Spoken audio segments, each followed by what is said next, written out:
budget request for fiscal year 2023 will be conducted by a hybrid hearing, so we need to address a few housekeeping matters. For any members joining virtually, speaking into the microphone will activate your camera and display your image on the main screen. Once you start speaking, there will be a slight delay before your image appears on the main screen. Do not stop your remarks if you do not see the screen switch immediately. If the screen does not change after several seconds, please make sure you are not muted. To minimize background noise and ensure the correct speaker is being displayed, we ask that members participating virtually remain on mute unless you have sought recognition. Members are responsible for muting and unmuting themselves. However, I or staff I designate may mute participants' microphones when they are not recognized to speak to eliminate inadvertent background noise. If I notice when you are recognized that you have not muted yourself, I will ask the staff to send you a request to unmute. Please accept that request so you are no longer muted. Members can submit information in writing for any of our hearings using the email address provided in advance to your staff. We will follow the speaking order set forth in the House rules, beginning with the chair and ranking member, and then alternate by party, beginning by members in order of seniority present at the time the hearing is called to order. Now let's begin.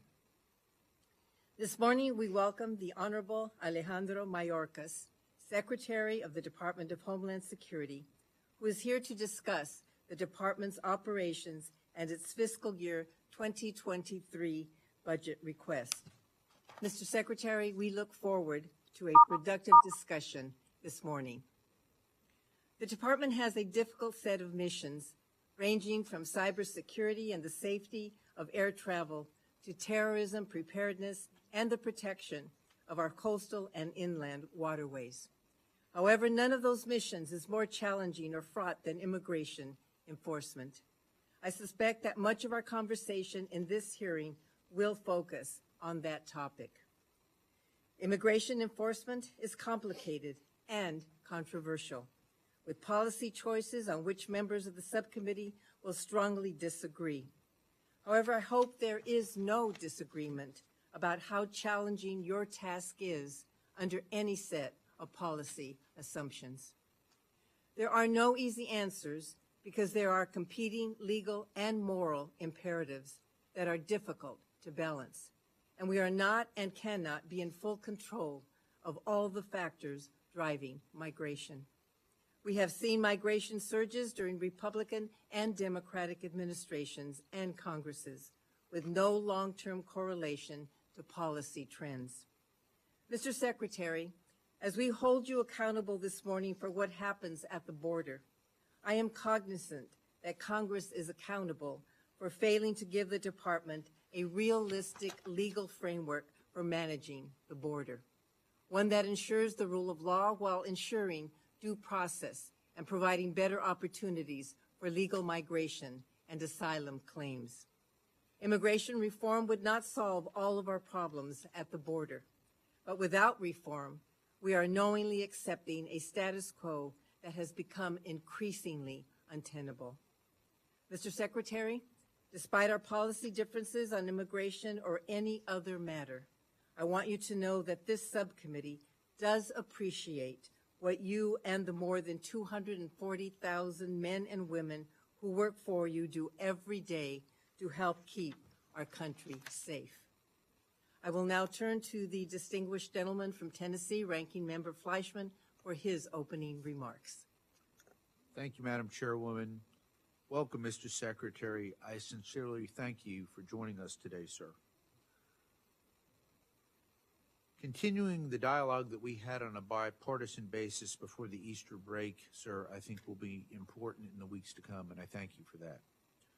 I am hopeful you can provide some additional insight, sir, into the plan that you released yesterday afternoon that outlines 6 border security pillars to address the historic number of migrants encountered by our agents and officers. The crisis border continues to dominate the headlines, in part because of the administration's plans to repeal Title 42, which have now fortunately been blocked by court order, at least temporarily. Roughly half of all migrants your agents and officers encounter illegally crossing the border are subject to removal under Title 42 authority.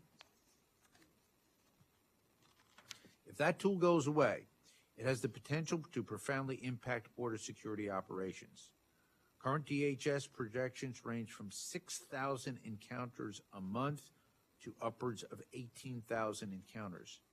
Even at the low end, it would mean a new record number of migrants crossing the border. Border patrol stations and immigration infrastructure were designed for single adult men, meaning additional overflow space will be required, and even then will likely be stretched beyond capacity. Before the court order, the CDC determined it was no longer necessary to protect U.S. citizens from COVID transmission. However, at the same time, the CDC attempted to extend federal mask mandates for public transportation, including on aircraft, trains, and local taxis, to May 3rd. Although the mask mandate was also correctly stricken, in my view, by a federal judge, it illustrates the disjointed nature of this administration's COVID policy choices. Beyond the debate around Title 42, this administration continues to send all the wrong messages on border security and immigration enforcement. Administration officials emphasize the push factors that drive people to migrate illegal, such as natural disasters, economic conditions, and the corruption that is endemic to many of the sending countries.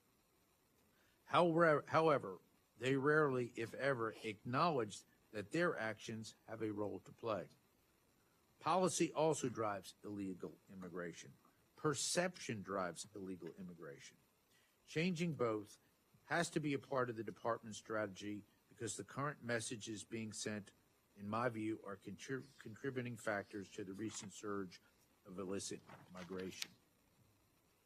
Because right now, our current immigration policies are not working. We cannot manage our way out of this crisis with more processing capability or increase the ability of non-governmental organizations to address the near-term humanitarian needs. Many migrants our agents encounter are given a notice to appear and sent on their way into the interior of the United States to await a court date, often years into the future. It only encourages more people to come. A better approach would be to ensure that not only those who with a legitimate fear of only those with a legitimate fear of prosecution or those who come to the country legally are successful. Everyone else must be swiftly removed and sent home. Commitment to enforcement of our immigration law needs to be consistent, and right now there are too many loopholes. Mr. Secretary, I look forward to working with you and your department as we endeavor to seek solutions to address border security crisis at hand. Madam Chairwoman, thank you, and I yield back. I now turn to the distinguished gentlelady, Ranking Member Kennedy. I want to thank the chairwoman for holding this important hearing on the Department of Homeland Security's fiscal year 2023 budget. Thank you also, Secretary Mayorkas. I'm sorry. I know you for joining us. We look forward to your testimony today. First, I want to honor Texas National Guardsman Bishop Evans. Specialist Evans lost his life over the weekend, saving 2 migrants from drowning. Our deepest condolences go out to the family and friends of Specialist Evans, as well as the Texas National Guard. Illegal crossings like one Specialist Evans encountered have skyrocketed under his administration. A record number of migrants attempted to cross the border illegally last year, and we're on track for another record-breaking year. On average, our Border Patrol agents encounter 7,000 individuals every day. This is straining the capabilities of our processing and detention facilities. Our agents and officers on the ground do not have the resources to handle numbers this high. The situation will only get worse if the administration is successful in lifting the Title 42 Public Health Authority that has been successfully used to deny entry to illegal migrants during the pandemic. Current projections from the department suggest that without Title 42 authority, the number of migrant encounters could more than double. Tens of thousands of migrants are waiting to cross the border if this authority is lifted. It's been reported that some ICE and CBP accounts could run out of funds as soon as July if President Biden is successful in revoking Title 42. Members on both sides of the aisle agree that now is not the time to stop enforcement of this policy. Thankfully, the administration's plans to suspend the authority have been blocked for now by a federal judge. This administration needs to stop their failed policies and start securing our border. The current policies have allowed cartels and human traffickers to take advantage of gaps in the wall, drug trafficking to surge with fentanyl seizures increasing 134%, the number of deportations to fall by 68%, hundreds of thousands of migrants to be released into the United States. We need common sense solutions that deter illegal immigration, not policies that encourage more of it. Our message must be consistent and clear. The border is not open, and if you try to cross illegally, you will quickly be sent home. I urge the administration to return to the rule of law and get serious about addressing the crisis at the border. Mr. Secretary, I want to extend my sincere appreciation to the men and women of the Department of Homeland Security who dedicate their lives to protect the great nation. And thank you, Madam Chair. I yield back. Mr. Secretary, we will submit the full text of your official statement for the hearing record. Please begin your oral summary, which I would ask you keep to 5 minutes. Thank you very much. Chairwoman Roybal-Allard, Ranking Member Fleischman, and distinguished members of the subcommittee, thank you for the opportunity to join you and testify before you this morning. Every day, the 250,000 extraordinary personnel of the Department of Homeland Security interact with the public on a daily basis more than any other federal agency. While created to respond to a singular threat in the aftermath of 9/11, our department has remained agile, adapting to new challenges as they arise, as responsibilities grow, and as our role increases in scale and scope. The fiscal year 2023 budget is a $97.3 billion investment in our capacity to meet the shifting threat landscape. The resources will give us the tools to protect our communities from terrorism, enhance border security, invest in a safe, orderly, and humane immigration system, counter cyber attacks, safeguard our transportation networks, strengthen disaster preparedness and resilience, and much more. On terrorism and targeted violence, the threat has evolved over the last 2 decades, and we meet this challenge by equipping every level of government, the private sector, and local communities with the tools and resources they need to stay safe. In 2021, for the first time, we designated domestic violent extremism a national priority area in our FEMA grant programs, enhanced training opportunities for law enforcement, and increased our intelligence and information sharing efforts. We are asking for additional funds to expand these operations. In the wake of incidents like the hostage crisis in Colleyville, Texas, we have increased our request for the vital nonprofit security grant program to $360 million to protect houses of worship and other nonprofits from terrorism and targeted violence. Under this administration, our department has been executing a comprehensive strategy to secure our borders and rebuild our immigration system. With the Title 42 public health order set to be lifted, we expect migration levels to increase as smugglers seek to take advantage of and profit from vulnerable migrants. We will continue to enforce our immigration laws. After Title 42 is lifted, non-citizens will be processed pursuant to Title 8, which provides that individuals who cross the border without legal authorization are processed for removal and, if unable to establish a legal basis to remain in the United States, promptly removed from the country. We started our planning last September, and we are leading the execution of a whole-of-government strategy which stands on 6 pillars to prepare for and manage the rise in non-citizen encounters. 1, surge resources, including personnel, transportation, medical support, and facilities. 2, increase efficiency without compromising the integrity of our screening processes to reduce strain on the border. 3, administer consequences for unlawful entry, including expedited removal and criminal prosecution. 4, bolster the capacity of NGOs and coordinate with state, local, and community partners. 5, target and disrupt transnational criminal organizations and human smugglers. 6, deter irregular migration south of our border in partnership with other federal agencies and nations. We inherited a broken and dismantled system that is already under strain. It is not built to manage the current levels and types of migratory flows. Only Congress can fix this. Yet, we have effectively managed an unprecedented number of non-citizens seeking to enter the United States and interdicted more drugs and disrupted more smuggling operations than ever before. A significant increase in migrant encounters will strain our system even further, and we will address this challenge successfully. But it will take time, and we need the partnership of Congress, state and local officials, NGOs, and communities to do so. To build on our ongoing work in this budget, we have requested funding to hire 300 new Border Patrol agents, the first increase since 2011, ensure the safe and humane treatment of migrants, and operationalize a new rule on asylum processing. We are requesting additional funds to counter human and drug smuggling operations, combat the heinous crime of child exploitation and human trafficking, and stop goods produced by forced labor from entering our markets. Finally, our mission set includes a series of other essential priorities.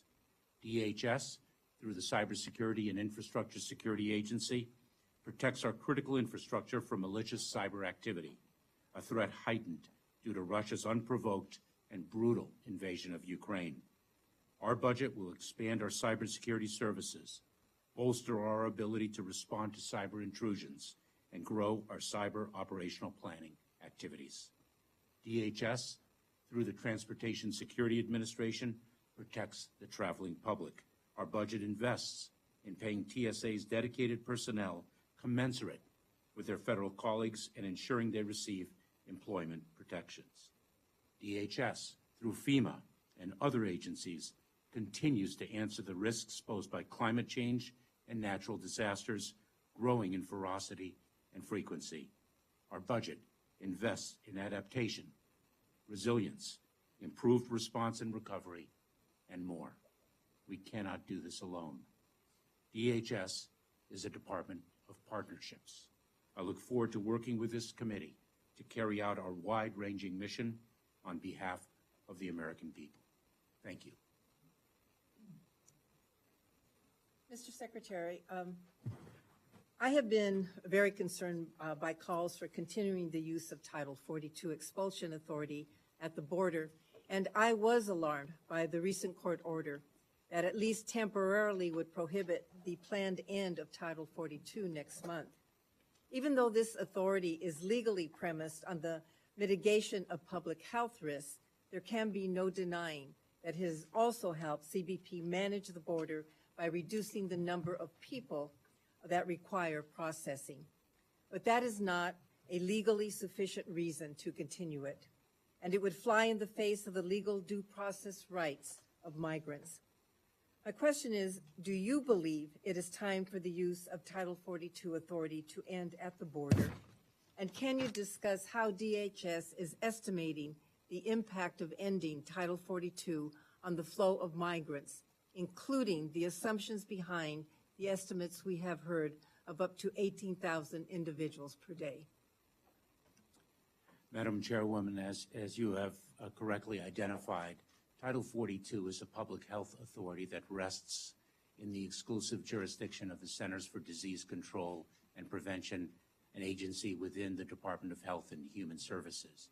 It is based on their expert assessment of the public health needs of the American public, and they decide whether the Title 42 authority remains necessary, remains a public health imperative, based on the public health data that they obtain and their expert decision based on it. Our responsibility in the Department of Homeland Security is to implement the Title 42 authority of the CDC at our border and to implement it effectively and judiciously according to the law. We are mindful that there can be an increase in migratory flows encountered at our southern border should Title 42 come to an end, as the CDC has determined that it needs to do by May 23rd. Our responsibility, therefore, is to prepare and plan for that eventuality. And we have been mindful of the fact that the Title 42 authority would not be in place forever, and therefore we began our extensive planning and preparation since September of last year, and we have been doing so. And I outlined the 6 pillars of our plan that really have guided our day-to-day preparation since the fall of last year.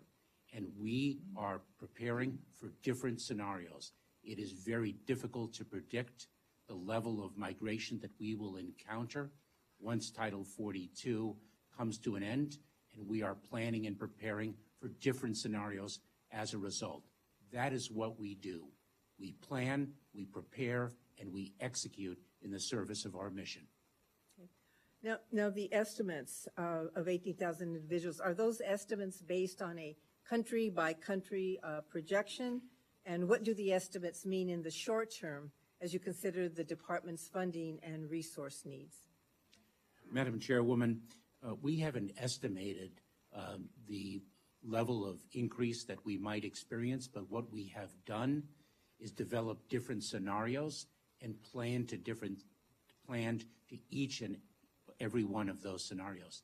It is very important, I think, that everyone understands that an increase in migratory flows is not something unique to the United States. This is something that countries throughout the region, throughout the Western Hemisphere, and as we have seen so powerfully and regrettably throughout the world.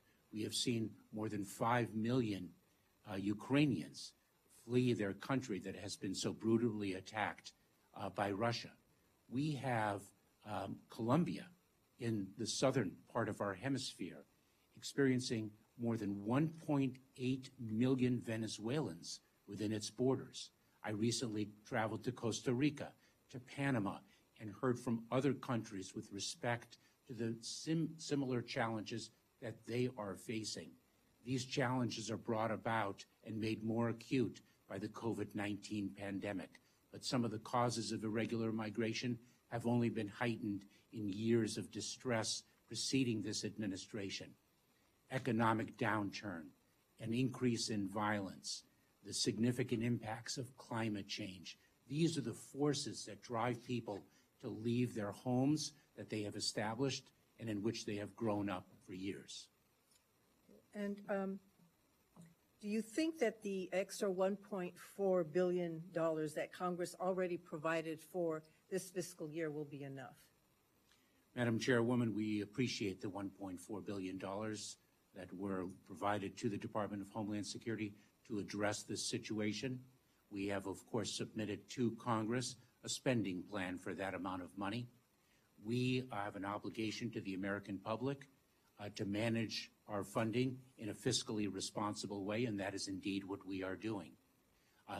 We are planning to reprogram funds as is necessary, and of course, we will be open and forthcoming with Congress with respect to those plans. We are also preparing, should reprogramming not be sufficient, to request a supplemental. We have not reached that point. We are going to try to avoid that to the best of our abilities, and we will be in constant communication with this committee, and we appreciate this committee's support. Mr. Fleischman. Thank you, Madam Chairwoman. Thank you again, Mr. Secretary. Mr. Secretary, the Biden administration, through the Centers for Disease Control, attempted to end the Title 42 Public Health Authority effective May the 23rd. However, a temporary restraining order now prevents the administration from doing so. DHS's internal estimates provide several scenarios for the number of border crossers that may cross if we lift Title 42. Projections were as high as 18,000 encounters a day. My first question, sir, would DHS have been prepared if not for the court order, sir?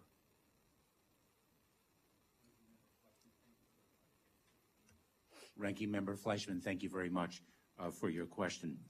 It is our responsibility to plan and prepare for eventualities that might materialize. We started to plan and prepare for the end of Title 42 commencing in September of last year, in September of 2021. We have been preparing every single day since then.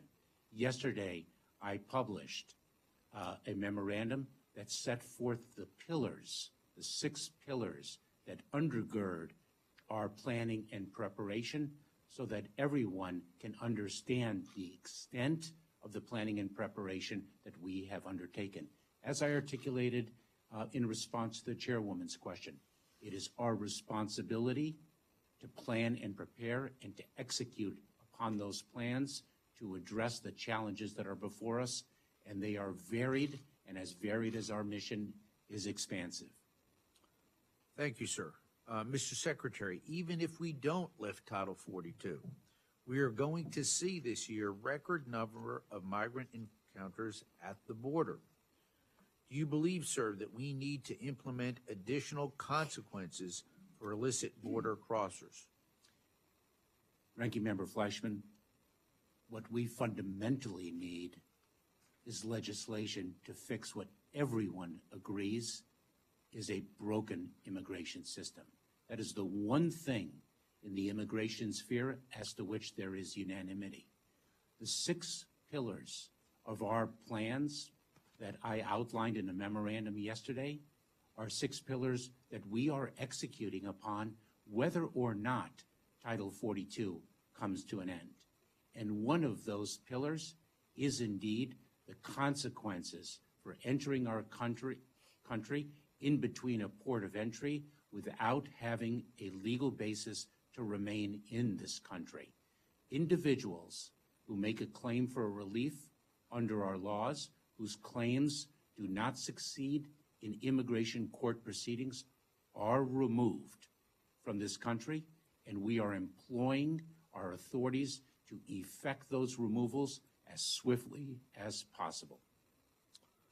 Thank you, sir.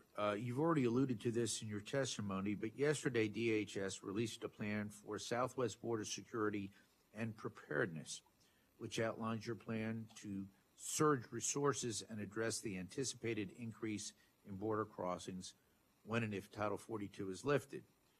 The first pillar of the plan is to surge resources to the southwest border, including support and medical personnel. Presumably, these additional personnel come from other components throughout DHS. My question, sir, what is the impact to those agencies who rely on these individuals as they are deployed to help alleviate the preventable border surge? Congressman, not all of those resources come from other parts of the department, and I want to identify one very important example that illustrates my point.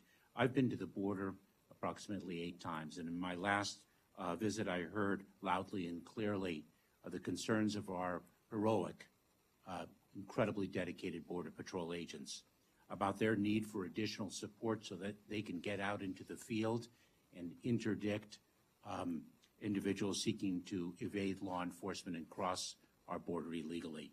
And in the service of that need, we have hired contract personnel, case processing personnel, so that they can do the processing of individuals who have sought to enter our border illegally, to process them into our system and allow those Border Patrol agents out into the field.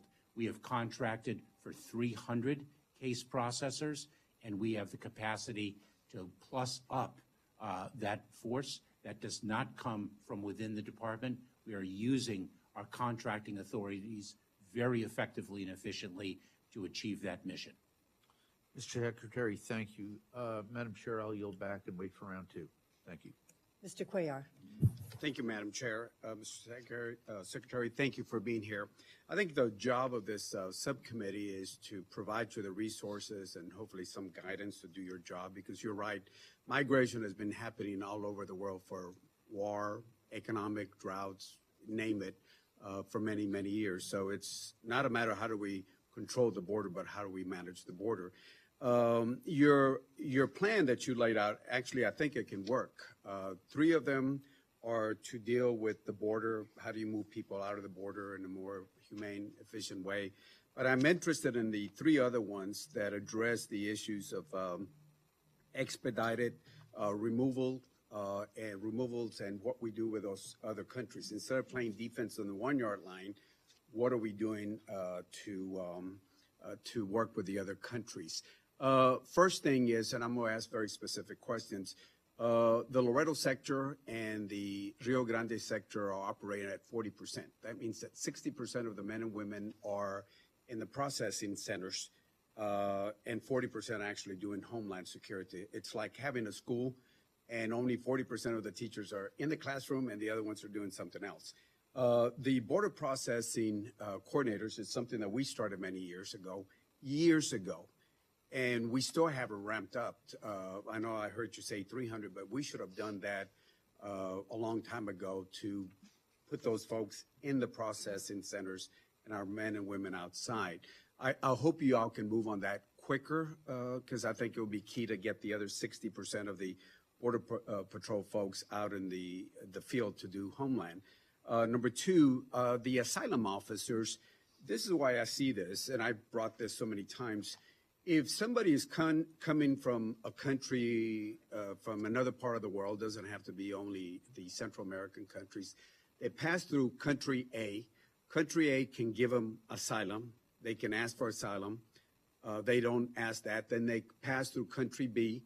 They could do the same thing, ask for asylum, but they don't ask for them. But they want to come to the United States, but they probably passed 2, 3, 4 countries where they could have asked for asylum. Do your asylum officers take that in consideration, where their fear could have been taken care of in country A, B, C, or D, depending where they're coming from? And I know the immigration judges are not under your department. It's a different department. But is that something that they take in consideration? Because I think a lot of these issues can be addressed very quickly, because if the question is, how do you take care how do you address the credible fear? I think that credible fear could have been taken care of. And the reason I say that is I've been with Border Patrol.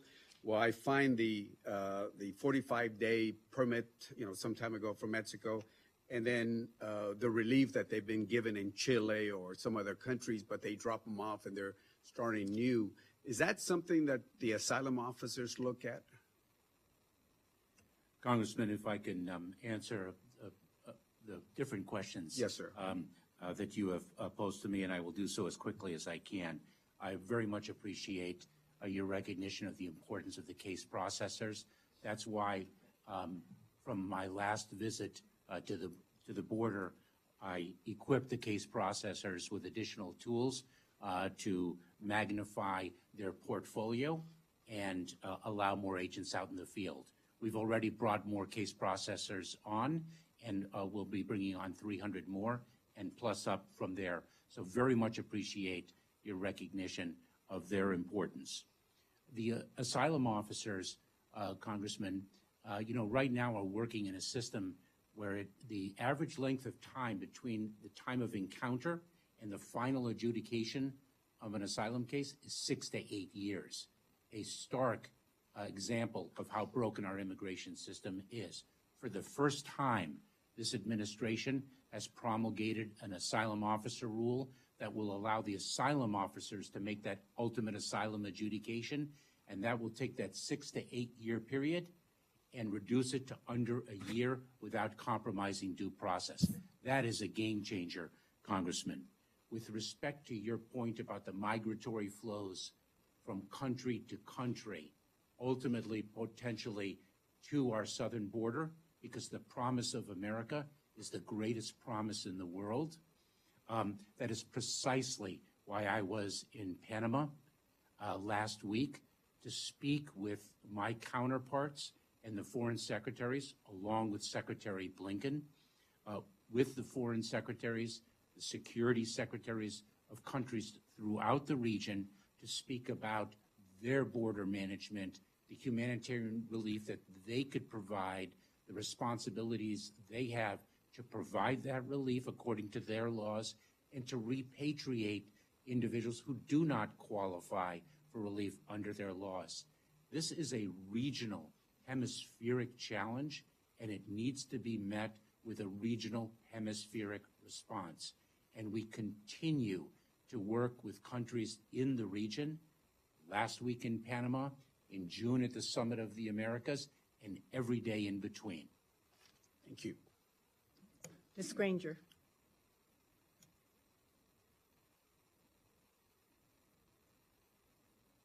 Thank you. Since Congress blocked the administration proposal to rescind funding for wall construction, you have a balance of roughly $2.5 billion available. I understand that some of that funding will be used to fix problems created from the decision to cancel the wall contracts midstream, such as closing gaps and building gates. The remaining funds must be spent on wall construction. So please tell us exactly how you plan to spend the funds. If you can't provide an answer now, when will you be able to share this information?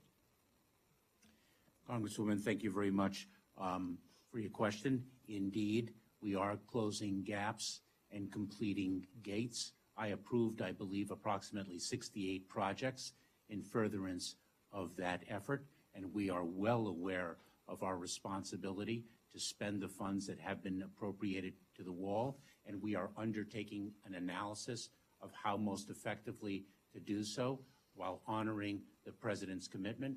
We are dedicated to spending those funds in a way that enhances safety and security, and we will provide you with a plan that gives you more details in that regard. But we're very well aware of our obligations, and we will execute on those obligations in adherence to your authority. Thank you.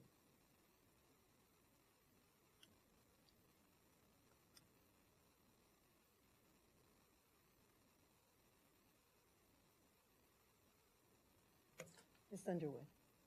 Thank you, Madam Chair. Mr. Secretary, thank you for being with us today. It's great to see you. I'm a nurse, so today I want to focus on DHS's policies around medical care. These policies are incredibly important, and they help keep DHS personnel, migrants, and most especially our communities safe. Since you've taken office, you've made significant improvements on this front, especially regarding the well-being of unaccompanied children, where the last administration fell beyond short of reflecting our values and meeting our standards. That is thanks to changes made under your leadership, and I want to recognize your efforts and those of DHS staff. However, there's still a lot more work that needs to be done. Let's start with vaccinations. I've been advocating for DHS to offer the COVID-19 and influenza vaccines to people in its custody for years now, and finally, on March 28th, the administration announced that CBP would begin offering the COVID-19 vaccine. We know that vaccines save lives, and this policy will protect migrants and the DHS personnel serving at our borders. When DHS began implementing this plan 1 month ago, DHS officials said that you'd initially be able to provide up to 2,000 vaccines per day at 11 locations along the border. Officials also stated that your plan was to increase capacity to 6,000 vaccines per day at 27 locations by the end of May. Are you on track to hit this goal? Congresswoman, thank you very much for your concern with respect to the medical and health well-being of individuals whom we encountered at our southern border. Very well aware of your experience and your dedication to this issue.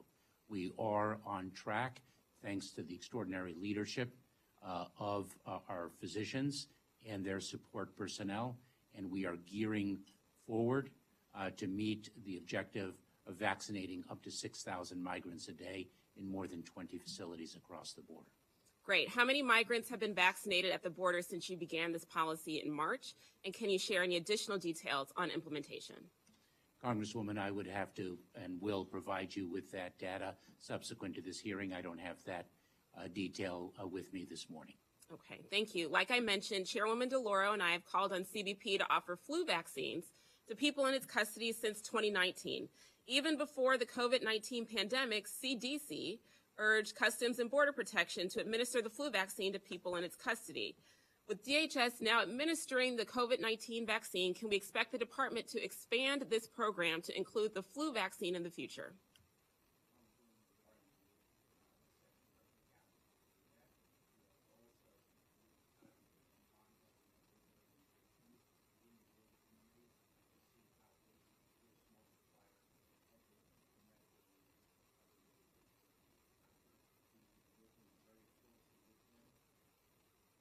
Forgive me, in an architecture that we established to, for example, test, isolate, and quarantine non-citizens whom we've encountered. So we've been working very closely with non-governmental organizations to advance the public health needs of the population.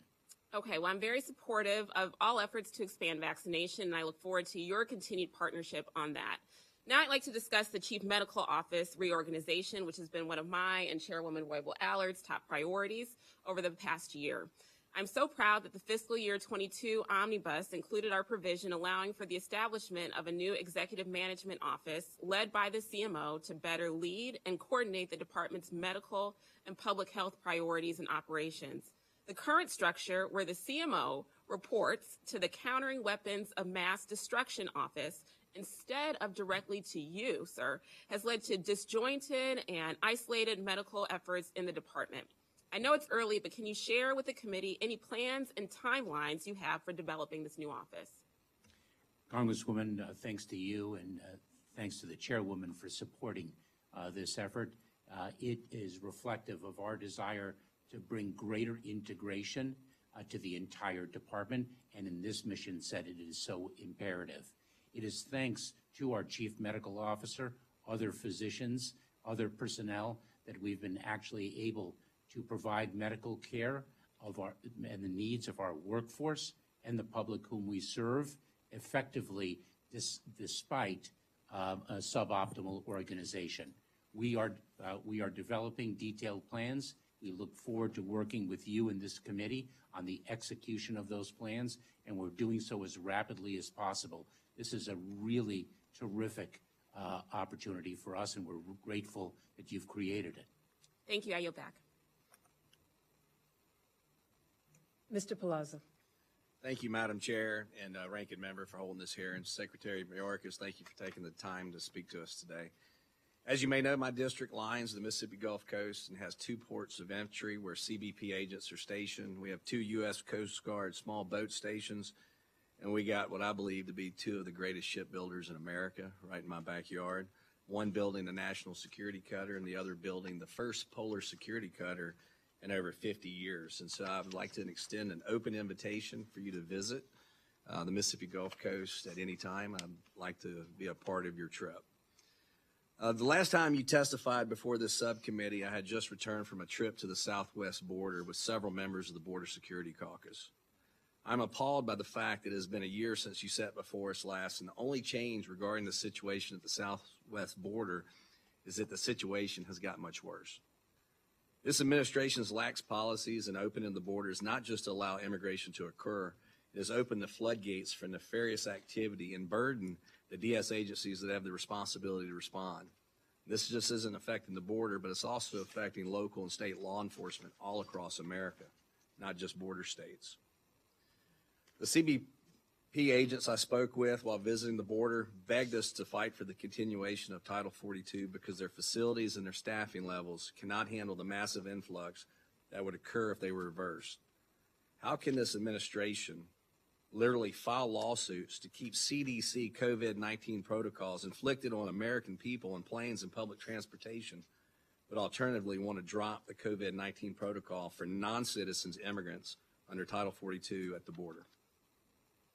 Congressman, thank you, first of all, for your kind invitation to visit your jurisdiction, and I will accept that invitation and look forward to joining you there. And I cannot overstate the importance of the national security cutters and our appreciation for this committee's support for the polar security cutter, which is of such vital importance, especially as our Arctic strategy becomes more important with other nations' aggressions in that area.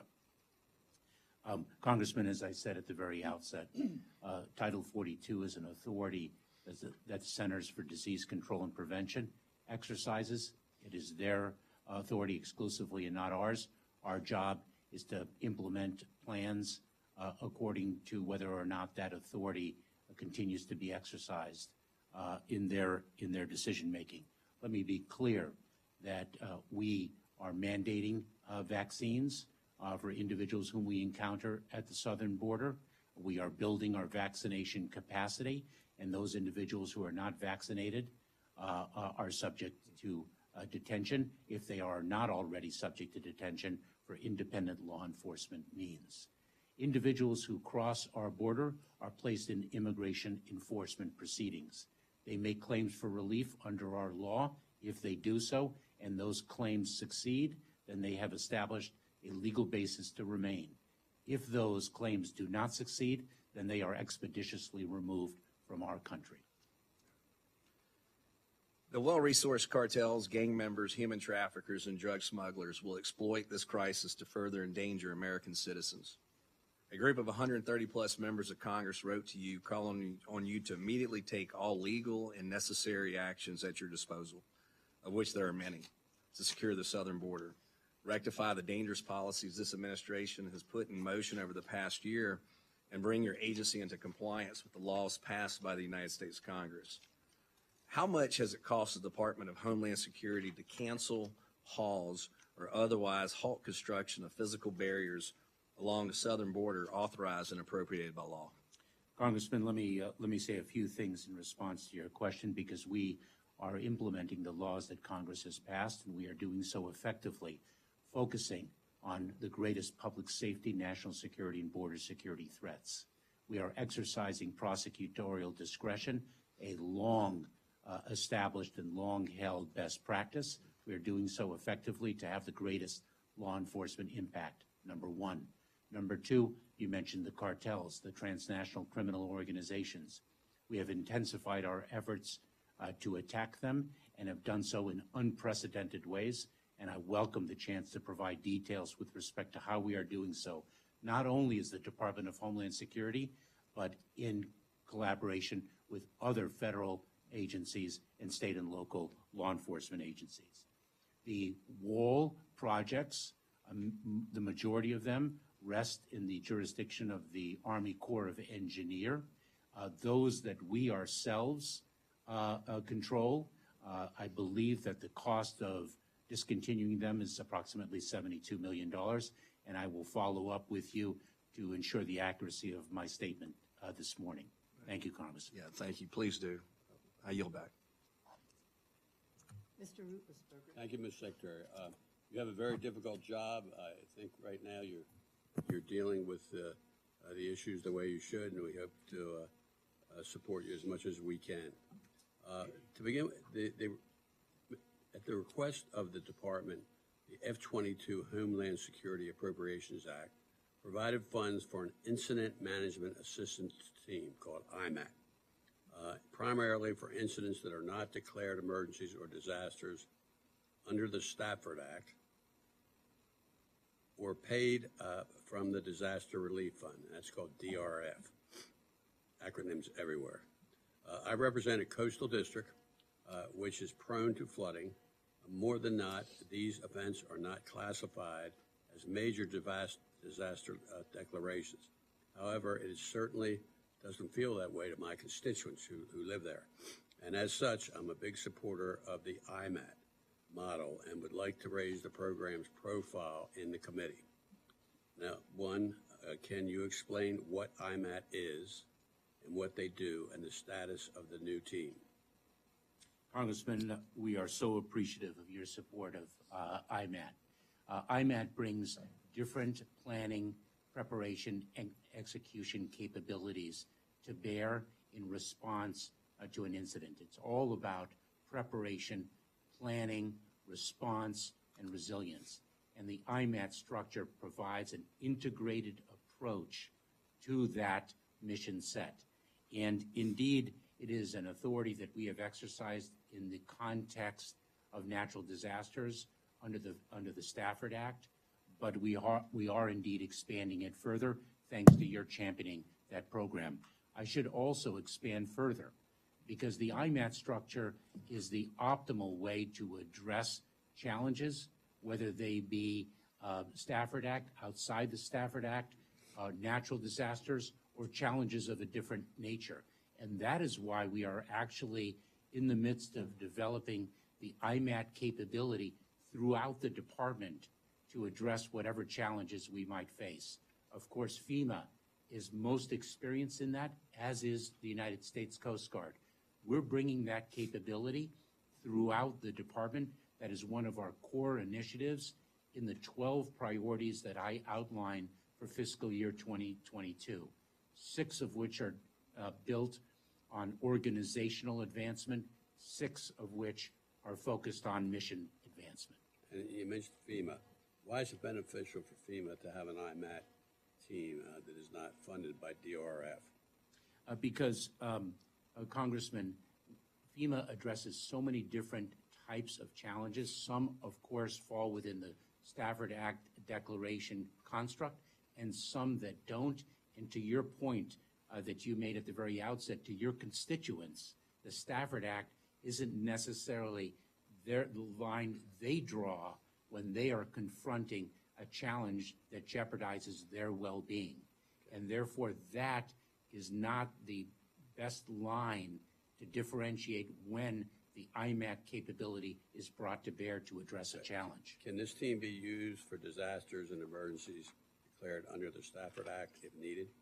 It certainly can, There's plenty Congressman. of flexibility there. It can, and we're building that capability to address all sorts of challenges. And in fact, the Southern Border Coordination Center that I directed be created to address the challenge at the southern border is led by an IMAT expert from FEMA who brings that capability to bear.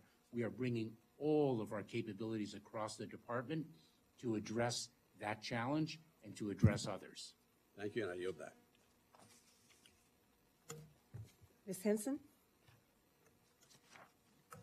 Thank you, Madam Chair, and thank you, Ranking Member Fleischman. Thank you, Secretary, for coming before us today to answer our questions. And I know the timing of this hearing is incredibly important given the chaos that's happening at our southern border right now. We know those numbers from March were well over 200,000 encounters with illegal immigrants, a 500% increase over 2020, incredibly alarming to me. In our communities, I just did a town hall last week, heard from our local law enforcement. They see the federal government as failing at its mission at the southern border, and they are having to deploy resources locally to counter for that. It's frustrating to me that I feel like here we are again after a year. We were giving these warnings a year ago about the situations, not only at our border communities, for our law enforcement officers, not only down in Texas, but in places like Iowa, who continue to raise the alarm that this crisis has worsened. And so I think this is a direct result, the compounding that we're seeing at our southern border of this problem of this administration's policies. I think it's ludicrous that you're saying comprehensive and deliberate strategy since January of 2021, and yet here we are with a worsening and compounding crisis at our southern border. So I had a chance to visit the southern border last April. I had a chance to connect with Customs and Border Patrol agents in the Del Rio sector. We know Title 42 has been a very useful tool for Border Patrol to help process people at our southern border. I heard that directly from agents. They were asking for this to be permanent. I think if our president and our vice president also had a chance to go down and see this in person, they would hear that directly from them as well. So I would ask you to convey that to the president and the vice president that they need to go see it in person as well. Because of this policy, we're hearing from the DHS Inspector General. General Kafari was before our committee a few weeks ago as well. He said there are 100,000 migrants waiting for this policy to end, just sitting there. We know that number is going to increase as well. And when we see Border Patrol being severely undermanned, and I know you're asking for more agents, but when 60% of them are not doing their job as intended, that's a huge hole. So have you talked to Border Patrol agents on the ground at our southern border? What are they telling you about the end of Title 42 and the anticipation of that policy changing? We'd be interested in what you're hearing from the agents. Congresswoman, thank you so very much. Of course, I have much to say in response to the statements that preceded your question, but allow me to respectfully disagree with much of what you said and to just answer your question. As I said earlier this morning before this committee, I visited the border 8 times now in my role as secretary, and I have visited it previously in my role as the deputy secretary and in other capacities throughout my more than 20 years in federal service. The Border Patrol agents are doing their job every single day. We need to get them out in the field to interdict individuals who are seeking to cross our border illegally, and that is why, as I've said previously, we're really ramping up the case processing capabilities to get those Border Patrol agents out in the field. Some certainly have said to me that Title 42 has been of utility to them, despite the level of recidivism that Title 42 can prompt, because please remember that under Title 42, individuals are expelled, they're not formally removed in immigration proceedings, and therefore they do not have a record of removal. And what we are seeing is the number of encounters, not necessarily the number of unique individuals reflected in the numbers that you have cited. But some of them have certainly requested that Title 42 remain, and I have explained to them, as I have shared with this committee, that the law provides that is a public health authority, not an immigration policy, and the CDC controls the exercise of that authority according to its assessment of the public health need.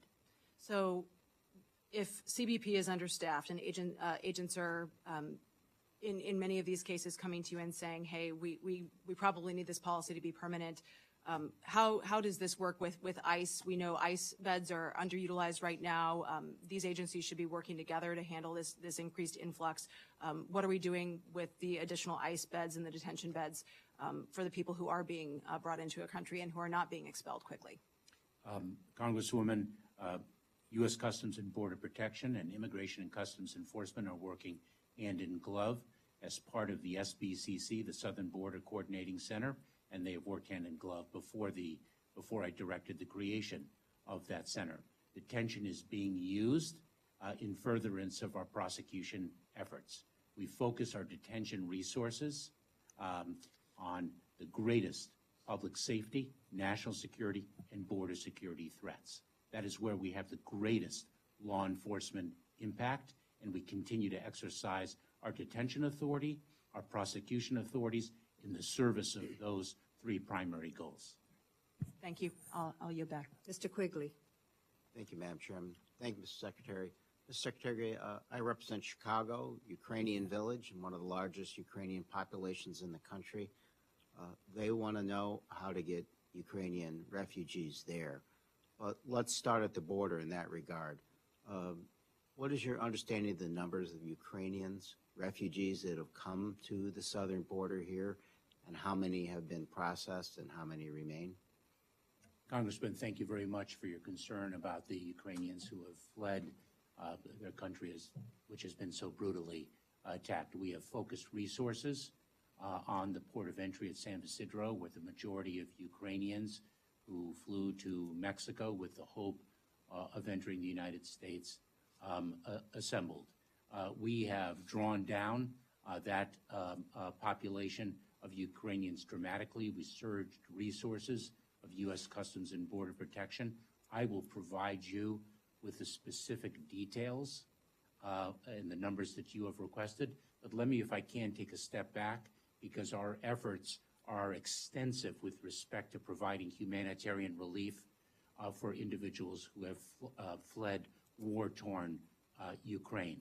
We deployed immediately refugee affairs officers to the region to be able to begin to administer refugee applications of Ukrainians.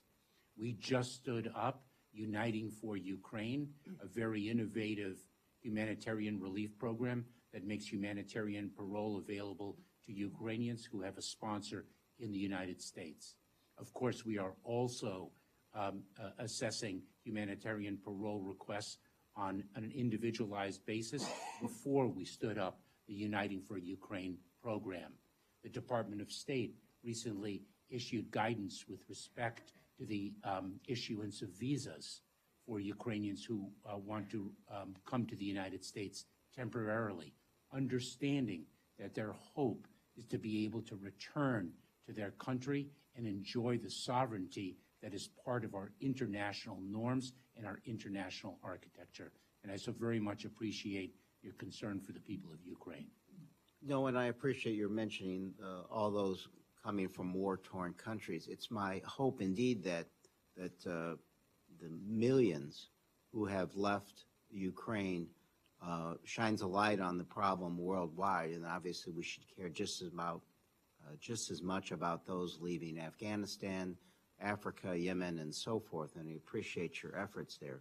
Again, we're curious the number of Ukrainians who've come through the southern border, how many are still waiting? And there was concern among my constituents that that Unite for Ukraine would say, we're going to do this, but at some point we're going to stop allowing this through the southern border. Could you explain what that situation is and how we're alerting people about that possibility? Thank you very much, Congressman. I should say that in addition to the efforts that I articulated in response to your first question, we of course also granted temporary protected status for those Ukrainian nationals who are already resident in the United States, because it is not safe, of course, to return to their country at this time. So we believe that if indeed Ukrainians fleeing Ukraine want to come to the United States and seek relief, humanitarian relief here in the United States, the most effective and efficient and assured process is to actually proceed through our means that I have outlined directly and not seek to go to the southern, to Mexico and enter through a port of entry. That is not the way to do it. And but you, excuse me, you can appreciate the fact that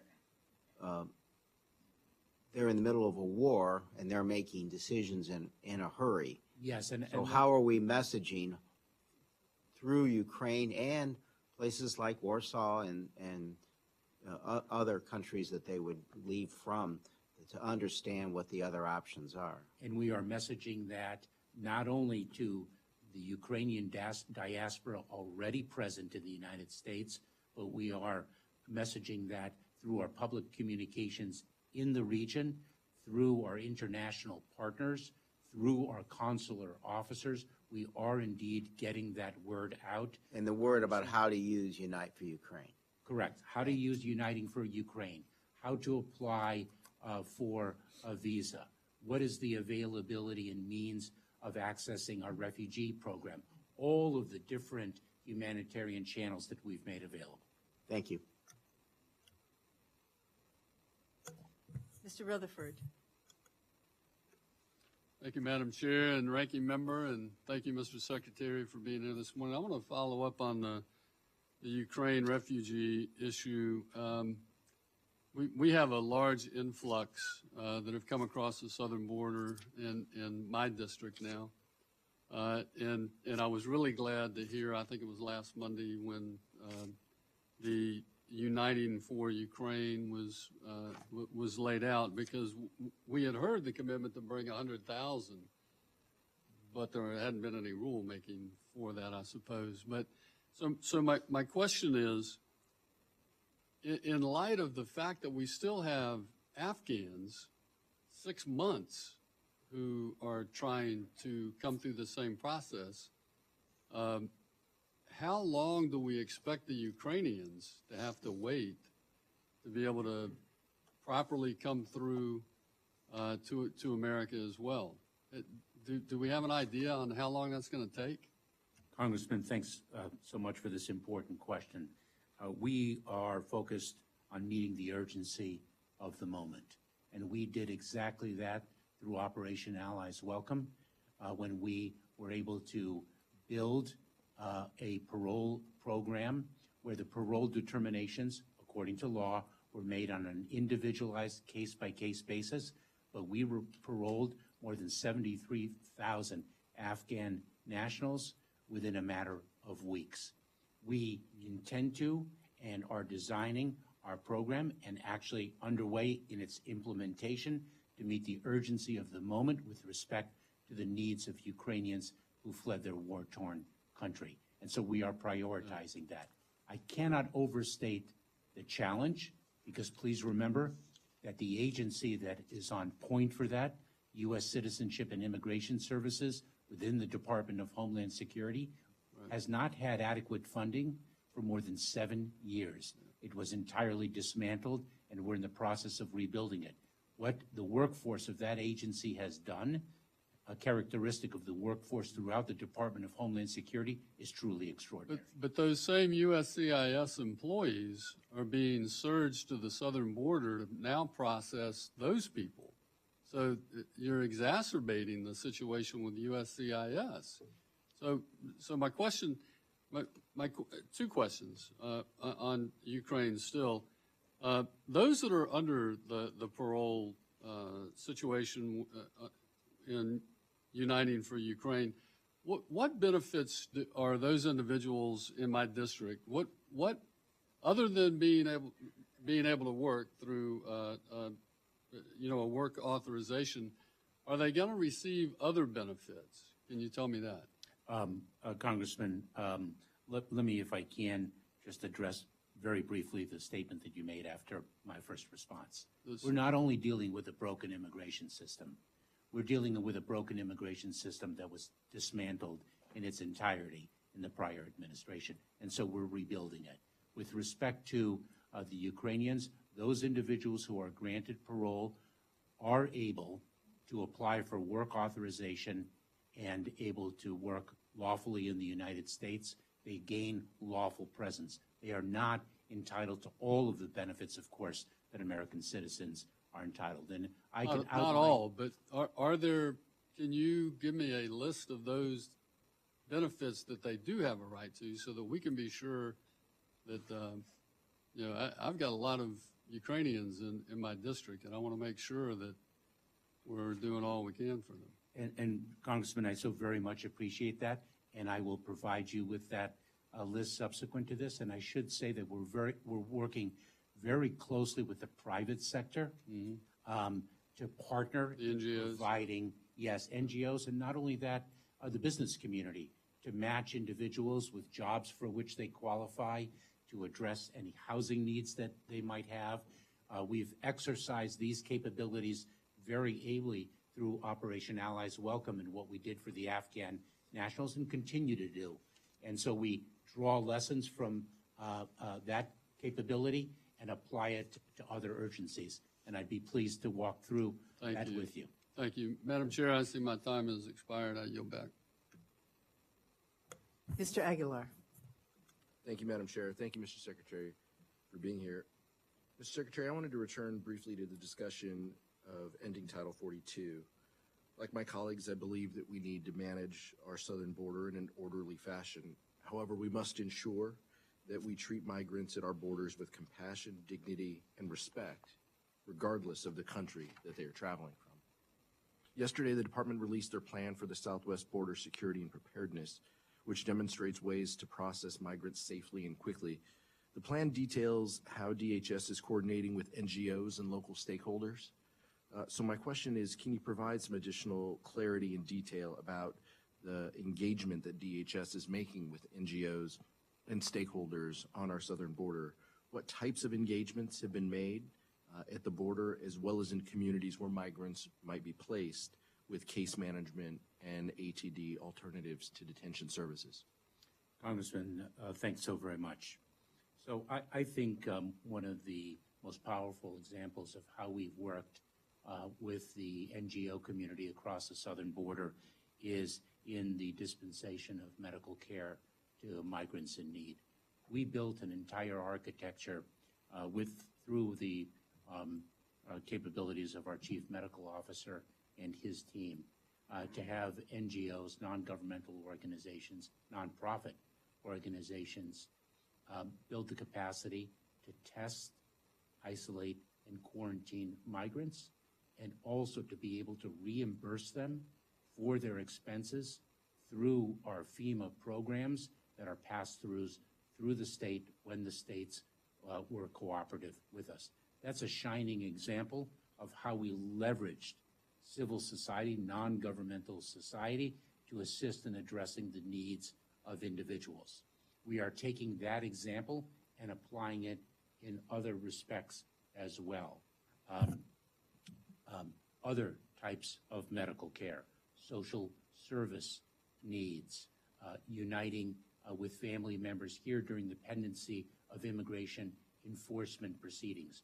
We're working with the NGOs across the border, and we're also very focused on communicating more robustly with state and local communities and seeing how we can support them and how we can better coordinate with them across the enterprise. Thank you. The plan that you release also talks about a successful pilot program on en route processing. As the name alludes to, this program allows CBP to process individuals in transit to NGO shelters or to the border. Can you elaborate on this program and the efficiencies that it'll bring to processing migrants? What type of metrics you look at and utilize to determine whether this is successful, and how we scale this up, and the guardrails that are in place to make sure that individuals can still make a case for credible fear during the en route processing as well? Congressman, this is one element of an overarching effort to bring greater efficiency to the processing of individuals whom we encounter at the border. I spoke in my plan, and it's in greater detail, of course, how we're digitizing A-files to bring greater efficiency. En route processing is a very practical solution to a compelling need to decompress Border Patrol stations. I have said time and time again, for example, that the Border Patrol station is no place for an unaccompanied child. It is also no place for overcrowding. And so for individuals who are going to be in transit from a Border Patrol station, perhaps for several hours, why not take some of the processing that we would perform in the Border Patrol station and actually equip our personnel, our case processors, to perform some of that processing while those individuals are in transit away from the Border Patrol station and to one of our other facilities, for example. That's just practical efficiency. And we are piloting it with the hope of scaling it, not just to meet the southern border challenge, but to actually decompress Border Patrol stations on an enduring basis. That's the type of efficiency that we are creating as we meet the challenge at our southern border. What are the metrics that you're looking at? How will you define success and scale this pilot up? The success is the impact that we will have in the decompression of the Border Patrol stations. Measured by hours of processing? Yes, the speed with which, and I was about to say, Congressman, the speed with which we process. And one thing is very important to emphasize, and I cannot overstate its importance, without compromising the accuracy and security of the processing that we undertake. Thank you, Mr. Secretary. Thank you, Madam Chair. That concludes the first round of questioning, so we're going to go into a second round. I would like to go back to the impact of Title 42. And my question has to do with how you will process 18,000 migrants per day while keeping time in custody below the 72 hours and still be able to ensure due process without compromising necessary vetting. Congresswoman, Madam Chairwoman, the 18,000 is not projected. As I mentioned, we just built that scenario so that we can plan for different scenarios. We scale it at different levels and plan accordingly to be able to ensure that our preparations, our extensive preparations, are comprehensive. There is no question that if we encounter 18,000 people in a single day, that will seriously strain our capabilities. I just need to be clear in that regard. You mentioned the 72-hour legal time frame, and that applies to unaccompanied children specifically. And we proved in March of 2021 the capability that we could have when we see a number of unaccompanied children encountered at our southern border. What we did is we deployed our expertise and our personnel. As the Congressman Ruppersberger mentioned, the IMAT team, we brought that capability to bear to build greater capacity in health and human services, to shelter those individuals, and greater efficiencies in the Department of Health and Human Services to unite those unaccompanied children with a qualified parent, legal guardian, or family relative. From those lessons that we developed in March of 2021 and in the ensuing weeks, the capability that we brought to bear to the Department of Health and Human Services, we apply those in our operational planning now, and we'll implement them accordingly. Is there a plan to ensure that all migrants not placed into expedited removal will be fully processed and given a confirmed court date on their notice to appear? Madam Chairwoman, I believe that there is a Supreme Court precedent that requires certain details to be included in a notice to appear, and we will comply with the law as we always do. Okay. And will migrants who are released be enrolled in alternatives to detention, and will they be provided with case management services? Madam Chairwoman, if I can just take a step back and emphasize one point, that individuals who are encountered at the southern border are placed in immigration enforcement proceedings. Those who pose a public safety threat, a national security threat, a threat to border security, are placed in detention. We have increased our capacity to apply alternatives to detention, and we continue to augment those resources thanks to the support of this committee. And so we will apply alternatives to detention. We are seeing a responsiveness rate that is very high as we exercise our alternatives to detention and our supervisorial capabilities. We are doing everything that we can to ensure that individuals check in with ICE, that appear for their proceedings, and if individuals abscond, then we will deploy our enforcement resources to address that absconsion and that failure to comply with legal requirements.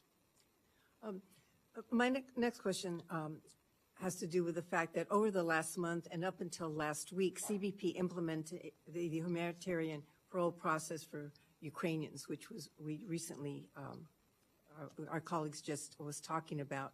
And you worked extensively, as was said, with the NGOs to process up to 1,000 Ukrainians per day at the San Isidro port of entry. Last week, the administration announced a new process for Ukrainians to apply for humanitarian parole prior to seeking admission to the United States, as was previously mentioned. It seems to me that the large number of Ukrainians processed through San Isidro seems to demonstrate that there is a much larger capacity for processing APOEs than many have assumed in the past. Do you agree that we should be processing more migrants, especially asylum seekers, through the land ports of entry? And if so, what are the department's plans for doing that? Madam Chairwoman, the question goes to one of the elements of the six-pillar plan that I reflected in the memorandum issued yesterday.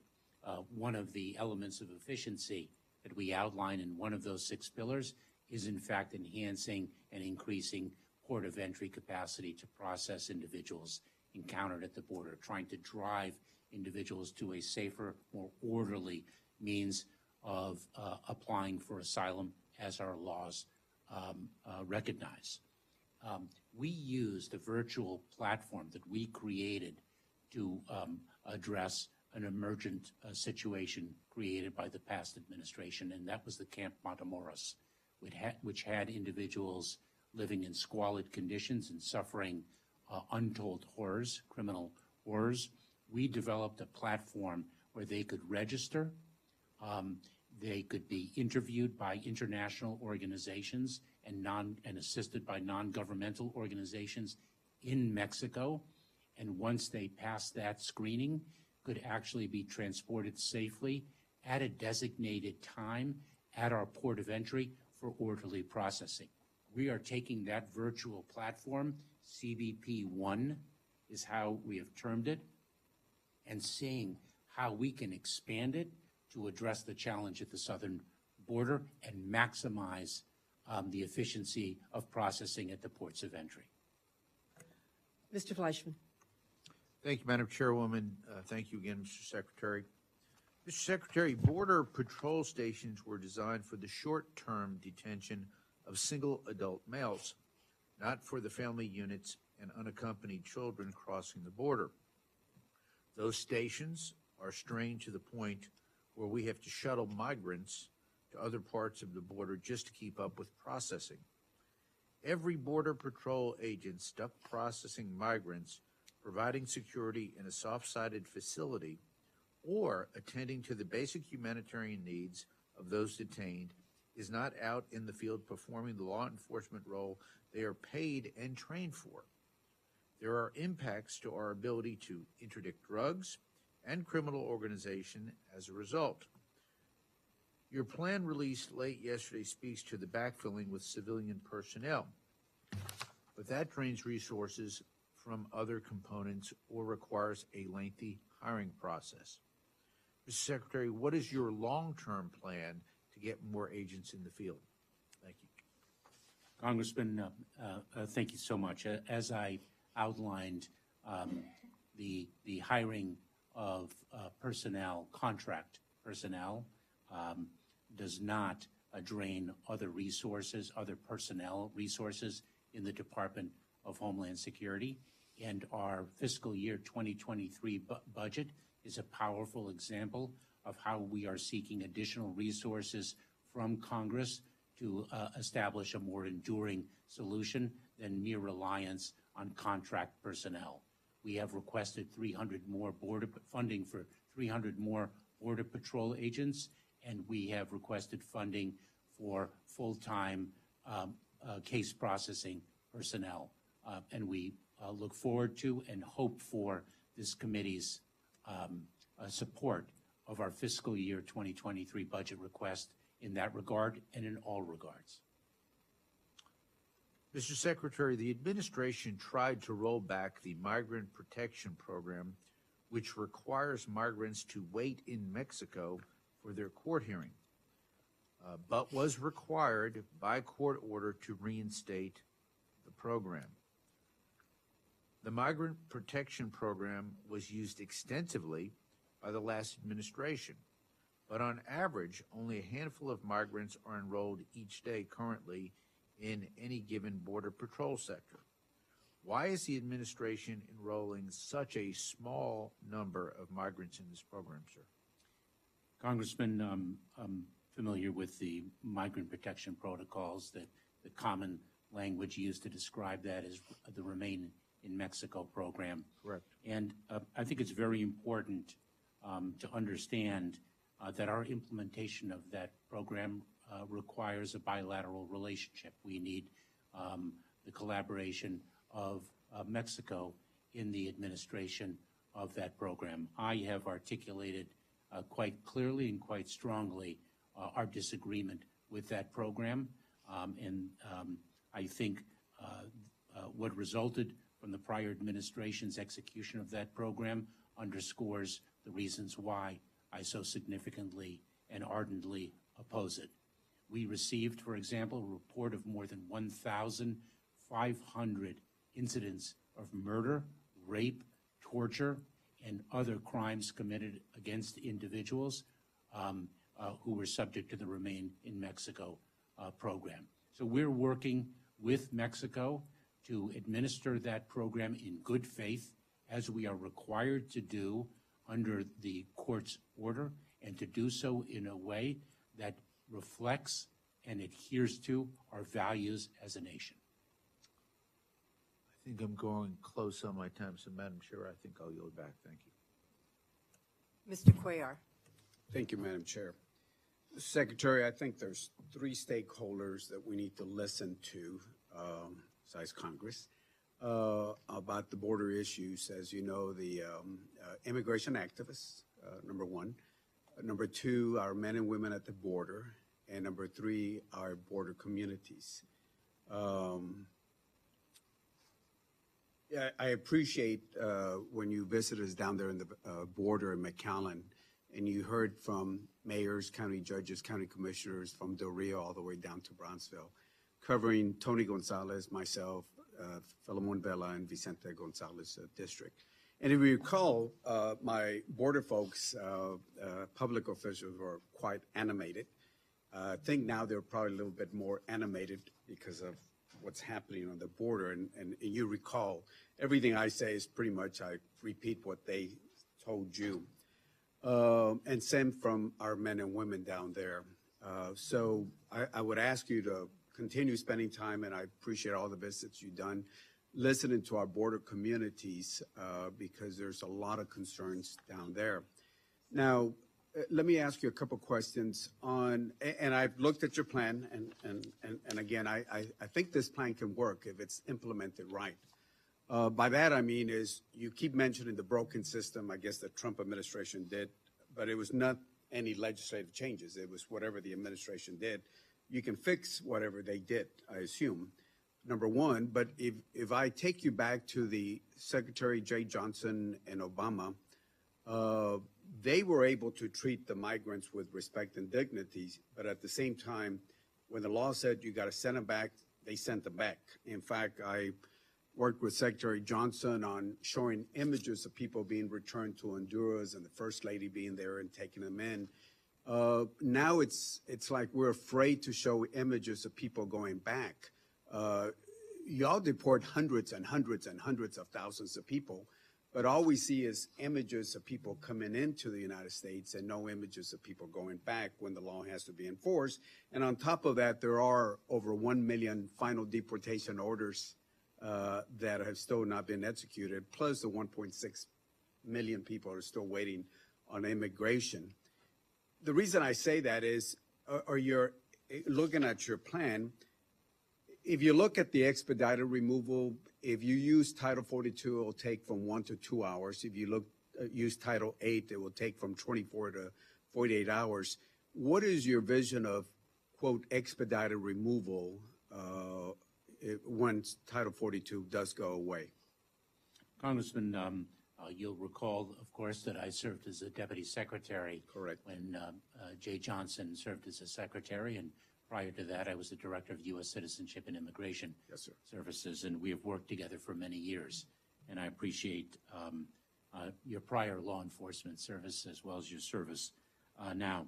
Let me say one thing, because I certainly want to make sure that if you have a misimpression with respect to the publication of removals and our communication plan around those removals, that I put that misimpression to rest, because we are indeed communicating robustly throughout the region, in the countries of origin, with respect to the removals that we have effected and the consequence regime that we have imposed upon individuals who have crossed into our country, who've been encountered at the border, who have no legal claim for relief here in the United States. So we are very robustly communicating those removals and those consequences.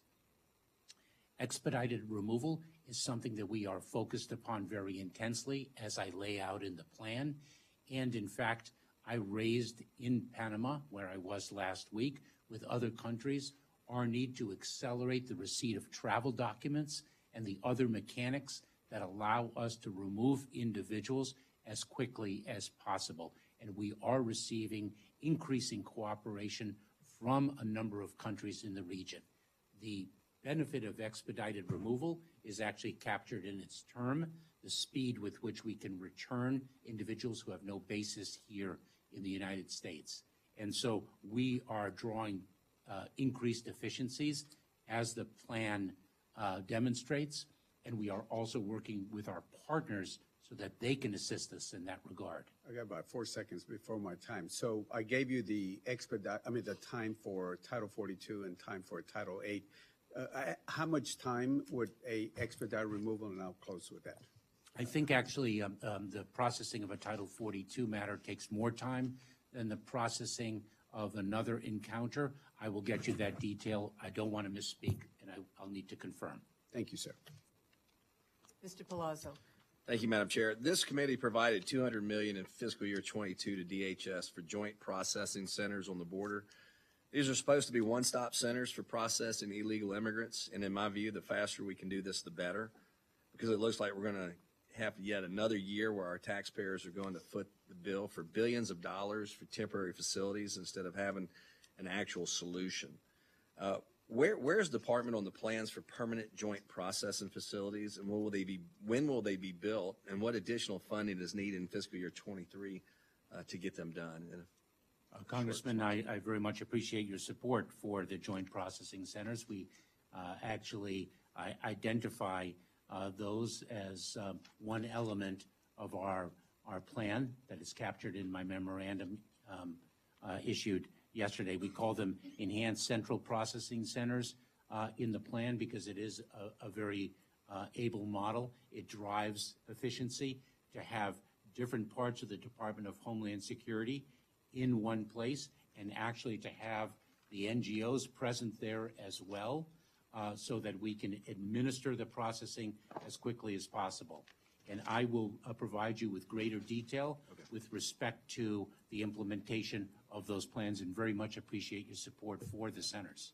Well, my support is tepid, but it's because out of a necessary requirement to handle the great influx of illegals, which I wish we wouldn't have to have this permanent procedure, but it seems like we definitely need it now. And that, Congressman, if I may, because the migration challenge, as I said at the outset, is a regional phenomenon. Mm-hmm. That is exactly why we are engaged so robustly with our partners to the south to address the migratory flows that run throughout the Western Hemisphere and throughout the world. This is a very different situation than 10 years ago. We have more displaced individuals around the world than ever before. The extraordinarily powerful images, the desperation in Ukraine is, I think, the most poignant and heartbreaking example of that. Yes, sir, and I agree, and I wish we had more than 5 minutes to discuss this, because I think you have a lot to add to the conversation as well as members of this committee. When we combined Homeland Security, there's 22 different departments, so I'm going to switch over to FEMA. Real quick, National Flood Insurance Program, Risk Rating 2.0. FEMA is moving forward with implementing Risk Rating 2.0 for existing policyholders, despite serious transparency concerns that I and others have raised surrounding the new premium rate system and its methodology. I've reached out to FEMA multiple times seeking clarity for this new rating system, but our concerns have gone unanswered. Any failure to consider mitigation efforts in setting rates is especially concerning due to the estimates that thousands of Mississippi families will face NFIP rate increases for years to come, potentially making the cost of flood insurance unaffordable for some policyholders. Mississippi families and families all across the nation, to be accurate, and should not be left holding the bill for FEMA's inability to be transparent about the significant changes it's implementing. There have been several letters sent to you and FEMA regarding concerns from members with districts across the United States. The transparency in premium increases to policyholders has been lacking. Was there ever any conversation within your agency to delay the implementation of Risk Rating 2.0? Congressman, I'm very disheartened to hear your concerns continue with respect to the transparency with which we are exercising the implementation of Risk Rating 2.0. The goal of that program is actually to increase access to flood insurance and to recalibrate the premiums with that goal in mind. One of the top priorities that I've set out for this department is to increase openness and transparency, and I'm going to engage with you personally with FEMA to make sure that your constituents have the information they need. Yeah, our number one goal is to make sure flood insurance remains affordable and available, and this is going to hurt low to moderate income communities more than it will the wealthy. And I do have some bills, and I don't know if you've had a chance to review them, HR 5793 and HR 5802. If I will get you those numbers, and it's a bipartisan effort, not just to reform NFIP, but also to, get a short-term delay so these rates do not go into effect. And if the chairwoman would allow me, I just have one quick question, and I'll end this. We don't have to go to round three. Thank you, Madam Chair. In the time I've been in Congress, I've seen constant attacks against the Jones Act by a special interest group bent on allowing foreign ships and crews to push out American sailors and shipbuilders.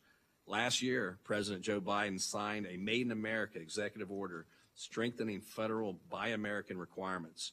The order explicitly emphasized the importance of Jones Act shipping, which stands as a rare presidential endorsement for the U.S. maritime sector within days of the start of the new administration. My question, simple, do you support the Jones Act, and are you committed to rigorous enforcement of the Jones Act? I do, and I am, Congressman, and I want you to know that the President's Buy American initiative is something that he is holding the entire administration to. We have strict protocols to which we must adhere, and we do so quite proudly with respect to our contracting to make sure that we are indeed buying American. It's something we're very proud to be a part of. I do believe in the Jones Act. I do support it. I know I have a waiver authority, and we exercise that quite prudently in only cases of emergency, as the Colonial Pipeline incident was one. All right. Well, thank you, Mr. Secretary. I yield back. Ms. Underwood. Thank you, Madam Chair. Mr. Secretary, you previously stated that domestic violent extremism is the #1 terrorist threat facing our country. In your testimony, you stated that the intelligence community assesses that racially or ethnically motivated violent extremists who advocate for the superiority of the white race, including white supremacists, present the most lethal domestic violent extremism movement in the homeland. Beyond designating domestic violent extremism as a national priority area for FEMA grant programs, what else is DHS doing to combat this terrorist threat? Congresswoman Underwood, we do indeed consider domestic violent extremism the most significant terrorism-related threat facing the homeland. Not only did I identify this area as a national priority area in the FEMA grant programs, but we created a special section in the Office of Intelligence and Analysis to focus on this terrorism-related threat. We also stood up the Center for Prevention Programs and Partnership, CP3, to work with communities to empower and equip communities to address this growing threat within their respective jurisdictions, recognizing that the community personnel are best situated to do so. Our job is to resource and support them with training, with funding, and the like. We very much appreciate this committee's support of the Nonprofit Security Grant Program, and we have submitted in the President's FY 2023 budget a further increase of that grant program to $360 million from its currently appropriated funding amount of $250 million. I was in Detroit several weeks ago meeting with faith-based organizations, talking to them about how we can increase access to this critically needed grant program. Equality of access is a core principle of ours, where the otherwise under-resourced organizations might not have the wherewithal to access the grant programs and yet don't have any less of a need for them. So we're very focused on this mission set. Great. Another huge threat to our homeland is mis- and disinformation. You noted that it's a concern of yours at the border, with human smuggling organizations peddling misinformation to exploit vulnerable migrants for profit. One of my main concerns about disinformation is that foreign adversaries attempt to destabilize our elections by targeting people of color with disinformation campaigns. After it became clear that there was foreign meddling in our 2016 election, the Senate Select Committee on Intelligence authored a report on the disinformation tactics used by Russia's Internet Research Agency, the IRA, to interfere in the election. The report found that, quote, no single group of Americans was targeted by the IRA information operatives more than African Americans. A newer trend that we saw in the 2020 election and already in the 2022 midterms is that disinformation is being heavily targeted at Spanish-speaking voters, sparking and fueling conspiracy theories. DHS and its components play a big role in addressing mis- and disinformation in Spanish and other languages. Can you share what steps you've taken and what future plans you have to address Spanish language mis- and disinformation through department-wide approach? Congresswoman, we have a number of different offices engaged in this critical effort. Of course, our Cybersecurity and Infrastructure Security Agency has an entire effort focused on election security as part of its mission set. Our Office of Policy, Office of Planning, Policy and Strategy also is a leading effort. Our Undersecretary for Policy, Rob Silvers, is co-chair with our Principal Deputy General Counsel, Jennifer Daskell, in leading a just recently constituted misinformation, disinformation governance board. So we're bringing, the goal is to bring the resources of the department together to address this threat. I just read a very interesting study that underscores the importance of the point that you make, the spread of mis- and disinformation in minority communities specifically, and we are focused on that in the context of our CP3 and other efforts, and Sure. I'd be pleased But to share Mr. more. Secretary, what I've heard you describe are internal organizations. What we are looking for is to make sure that there's external communications with the American public, including those for whom Spanish is their predominant language, to make sure that the information that the department has around mis- and disinformation campaigns is reaching those individuals. And Congresswoman, forgive me if I misspoke, but I provided you the details of the internal structures that we are using to communicate externally with the American public. Thank you very much. I yield back. Ms. Henson. Thank you, Madam Chair. And thank you, Mr. Secretary, again. I want to talk now a little bit about taxpayer money because I'm hearing again from Iowans on a regular basis. They're appalled by this mishandling of what's happened at the border and the resources that they send, their hard-earned paychecks. They care about what is happening with those dollars, as do I, and I hope you do too, and we share that. So yesterday afternoon, you published this memo, right, this plan, and I want to point specifically to page 11 and what you write there, which is DHS is currently determining which federal agencies can provide support through an interagency agreement, and this is concerning to me. We've heard that the administration is considering removing healthcare providers from the VA, for example, doctors and nurses whose taxpayer dollars and their intent is to help care for our veterans. So my question to you today is, yes or no answer, is the Department of Homeland Security planning to reallocate resources, doctors and nurses from our VA system intended to care for our veterans to help care for illegal immigrants at our southern border? Congresswoman, let me be clear, because an interagency effort is precisely what the challenge of migration requires, and it's not specific to 2022, nor 2021, nor 2020, or the years preceding. Right, but I'm just asking you a yes or no question. Are you planning on taking resources away from our veterans to help deal with the surge at our southern border? That's a yes or no question. Actually, Congresswoman, the resources that the medical personnel from the Veterans Administration would allocate to this effort is under the judgment of the Secretary of Veterans Affairs, who prioritizes the interests of veterans above all others for very noble and correct reasons. Do you know if have you had any conversations about reallocating those resources? I have not personally, but of course our teams, our personnel have, and I'd be very pleased to follow up with you. Yeah. Our veterans need to know that the care that they've earned is going to be provided to them and not to those at our southern border. That is the other thing I'd like to ask you about, Mr. Secretary. If I may, that is what the entire Veterans Administration is dedicated to do, and we have worked with the Veterans Administration not only in addressing this challenge, but in actually addressing the cares and needs of those veterans who also have been experiencing the immigrant experience in the United States. We have people who have served in our military before even being naturalized. And so we work very closely to care for the needs of veterans in our country. Okay, well, I would expect an answer specifically as to whether or not you intend to take those resources from our veterans, because they're asking us those questions, and they deserve to have an answer from us specifically.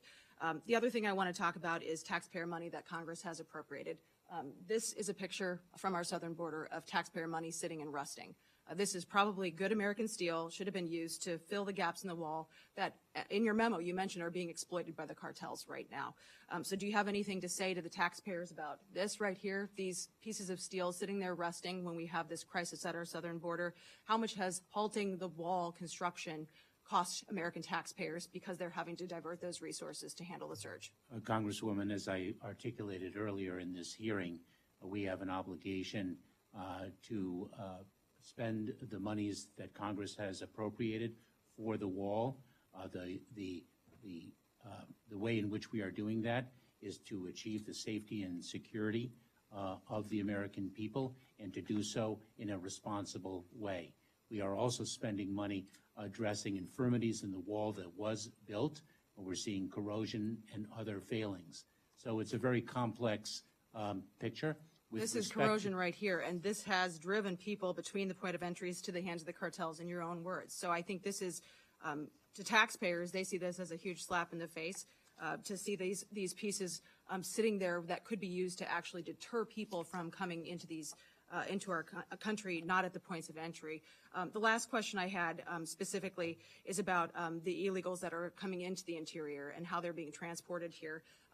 How much does transporting migrants into the homeland cost our taxpayers right now, and are they still being flown into our country? Congresswoman, individuals who are transported from the point of encounter to detention are transported in different ways. They are transported from a border patrol facility to an ICE detention facility.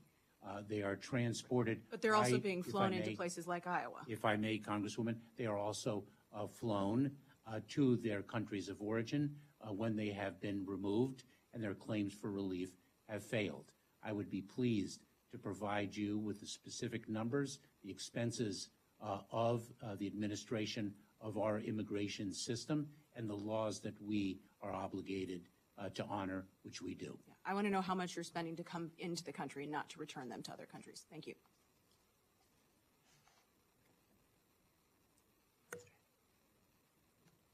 Mr. Aguilar. A lot of places to potentially go, but I feel compelled, Mr. Secretary, to also mention, I've heard some of my colleagues on the other side of the aisle who I have a lot of respect for. Not everybody who presents themselves at a processing center at the southern border is doing so for nefarious purposes.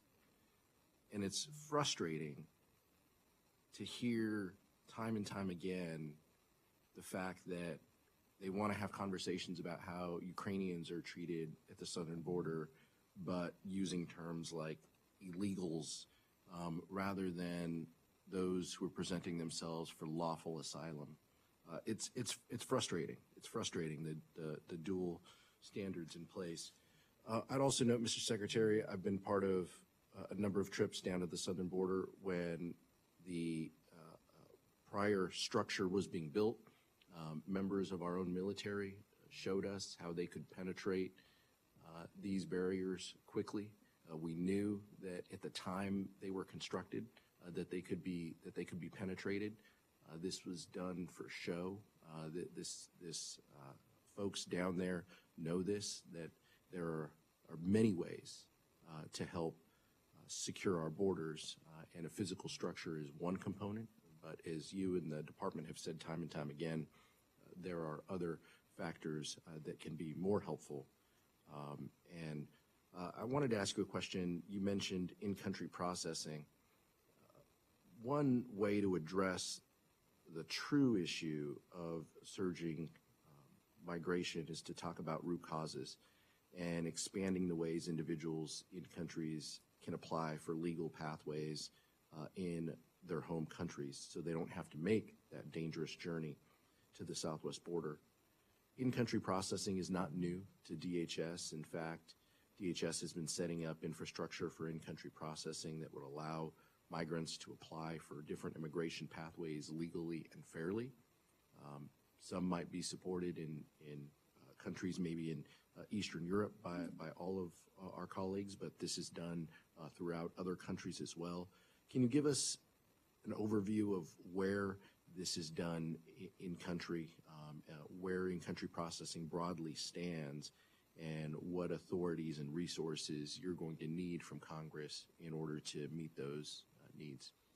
Thank you, Congressman. Let me, if I can, preface my response to your specific question by commenting on the extraordinary benefits of technology and the dedication of technological capabilities at the border, and that is precisely why our fiscal year 2023 budget invests significantly on technological assets. So there are really two parts to your question. One is an enduring solution to the reason why people out of desperation flee the homes that they have built in the countries of their origin in which they have been raised. And that is addressing the root causes. And this president, the Biden-Harris administration, has been very dedicated to addressing those root causes and investing in addressing them and doing so with civil society. The other means is by developing safe, orderly, and humane pathways so individuals do not have to risk their lives in the hands of smuggling organizations that exploit their vulnerabilities purely for profit. And I think a shining example of one such pathway is the Central American Minors Program, which we are scaling up, where minors would not have to place their well-being or have their parents, their desperate parents, place their well-being in the hands of smugglers, and they can access our system should they qualify for relief here in the States. We have developed a migrant processing center in the northern part of Guatemala for that very same purpose, and we are expanding those programs as a pillar of a safe, orderly, and humane system. There's one other element, of course, that can provide an enduring solution, which everyone agrees upon and no one has reached, and that is legislation. And there are legislative solutions that the House has sent in a bipartisan way over to the Senate, and I agree with you. Passing legislation is always preferred in order to fix this issue. If I may, Congressman, the President sent proposed legislation on the first day he was in office. If we were to go down to the Northern Guatemala Processing Center, what would that look like? What does staffing look like at the processing center? So I visited one of the processing centers, Congressman, and at that time, what it was focused upon was actually the reintegration of Guatemalans whom we had removed under our authorities. A proof of a couple very important points. One is that those who do not qualify for relief under our laws will be removed, and we do remove them. And two, to avoid recidivism, we have to work with the countries of origin to make sure that those individuals can achieve stability in their lives so they do not feel compelled out of desperation to try again. It's a very complex challenge, and we have to address the root causes of it ultimately. We have to build lawful, orderly, humane pathways, and then once and for all, we have to fix our immigration system that has been broken for so very many years. Thank you, Mr. Secretary. Yield back, Madam Chair.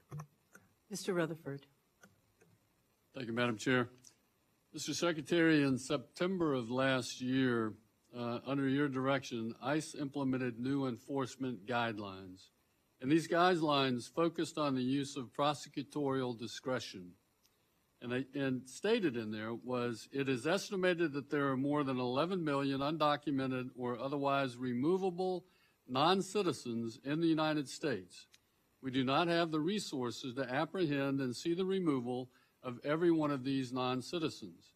Therefore, we need to exercise our discretion to determine whom to prioritize for immigration enforcement action.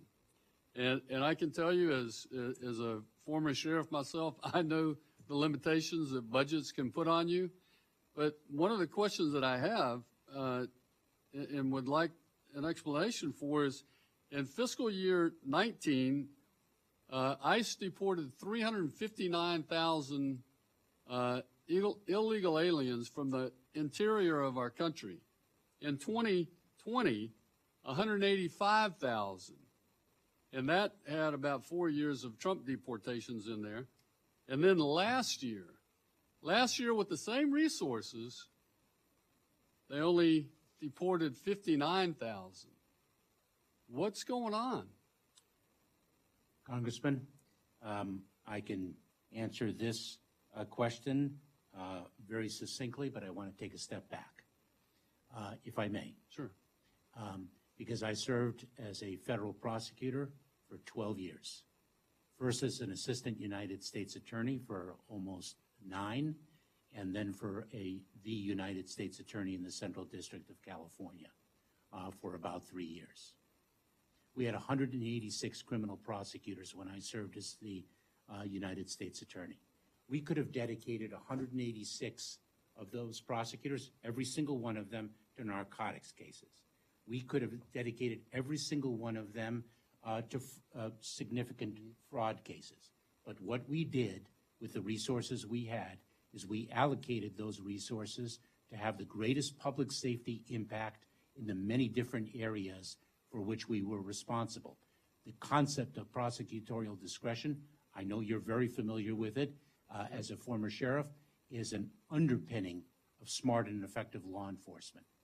And I do not believe, and many people in law enforcement do not believe, that public safety is a quantitative metric, but rather a qualitative one. And if one takes a look, if I may, if one takes a look at the removals that we have effected, we have removed more serious criminals than the prior administration did. And I have data, and I can provide you with that specific data.